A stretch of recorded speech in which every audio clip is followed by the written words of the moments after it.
जय सतगुरु की संगत करते, यानी परम संत की, सतगुरु की अगर आपको शरण मिल जाती है, सब झंझट मिट जाता। ना गधा बनना, ना हमने स्वर्ग में जाना, हमने सतलोक में चले जाते। कहते अमरपुरी पर आसन होते। आज आप अमरपुर में सतलोक में बैठे होते, जहां कोई कष्ट नहीं आप पर।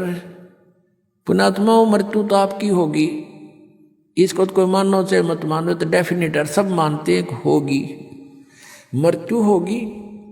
और जब जाते समय आपकी आस्था यहाँ किसी भी संपत्ति या परिवार में रहेगी, तो उल्टा जन्म यही होगा आपका, जहां आशा तहां बासा हुई। मन कर्म वचन सुमरियो सोई। तो आप जी ने अपना यहां से पीछा छुटाने के लिए हृदय में एक दृढ़ निश्चय करना है कि यहां तो फिर जन्म हो गया, फिर दुर्गति, फिर जन्म हो गया, फिर ये प्रोसीजर। अब इस जीवन में देख रहे हो आप, किसी का बेटा मर गया, किसी की बेटी मर गई, किसी को कोई घाटा, किसी की टांग कट गई, किसी की आंख फूट गई, ये दुर्गति। और फिर अगला जन्म मनुष्य का भी हो गया, तो फिर यही प्रोसीजर, फिर जन्म हो गया, फिर यही प्रोसीजर। ये क्या तो हुआ।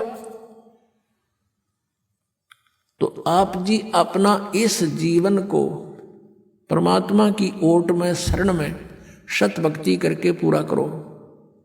चलते समय सपने में भी ना सोचो कि मेरा यहाँ फलाना धन रह गया, वो बैंक बैलेंस रह गया, उस पुत्र का क्या होगा, पुत्री का क्या होगा। अगर ये ऐसा मन में आ गया, फिर वापस आओगे तो आपकी मृत्यु तो होगी होगी। और जन्म भी आपको चाहिए तो सतलोक में होगा, और वहां फिर ऐसे ही परिवार बनेगा जैसा यहां बन गया। ये तो अस्थायी है, बिल्कुल अस्थायी। किसी का समय निश्चित निकल चला जाए हमें छोड़कर, टक्कर मारते रहो फिर नहीं मिलेगा।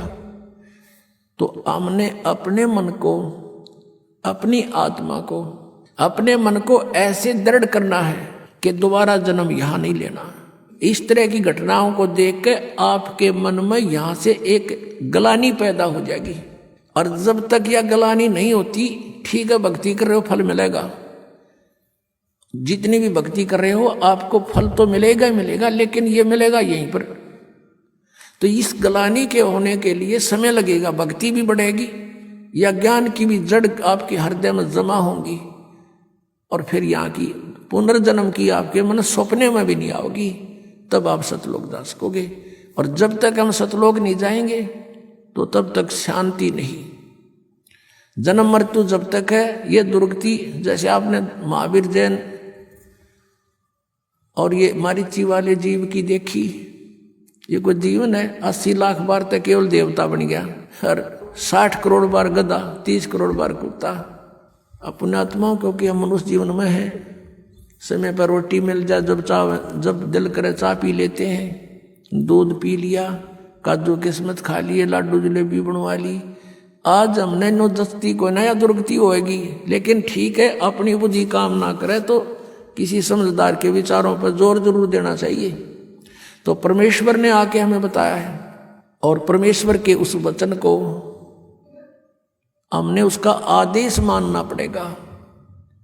हम आदेश नहीं मान रहे अभी, हम केवल उनको सुनते हैं, प्रसन्न होते हैं, बहुत अच्छी बात बताई, भक्ति भी करनी चाहिए। तो उनका आदेश है कि समझा है तो सिर दर पाओ, और बहुर नहीं रे ऐसा दाओ। ये संसार समझदा नाई, कहंदा श्याम दोपहरे नू, गरीबदास ये वक्त जात है, रोवोगे इस पैरे नू। अब क्या बताते हैं कि ये संसार समझदा नाई, कहंदा श्याम दोपहरे नू। जैसे किसी ने शराब पी रखी है और धूप में पड़ा है, जून के महीने में, यहाँ हरियाणा, राजस्थान, उत्तर प्रदेश, मध्य प्रदेश में, पंजाब में, कहीं पर भी, और उसको कोई कहे कि उठ ले चल, तेरी देख पसीने आए हैं, आपके रेत लगा है, मुंह में झाग आए हैं, उठाओ तुझे छाया में बिठाता हूँ। और वो कहता है जोड़ दे मौज हो रही है। अब उसने वो मौज दिखाई दे नशे में, और बुरा हाल हो रहा है उसका। तो पुण्यात्मा, इतने नशा हमारे झूठे सुख का, हम इतने दुखी हैं, और फिर भी लोग मौज हो रही है। ये संसार समझदा नहीं, कहंदा श्याम दोपहरे नू। कोर्ट में दो रिश्तेदार मिलते हैं और वहाँ कहते हैं क्या हाल है, अकमौज हो रही है। कोर्ट में और मौज का कौन सा मेल, दोनों दुखी और फिर भी नोगे मौज हो रही है। तो कहते हैं ये संसार समझदा ना ही कहंदा श्याम दोपहरे नू, गरीबदास ये वक्त जाता रोगे इस पैरे नू। सत साधना ना की ये मनुष्य जीवन को फिर रोया करोगे कुत्ते बन के ऊपर न मुँह करके। बोलो सतगुरुदेव।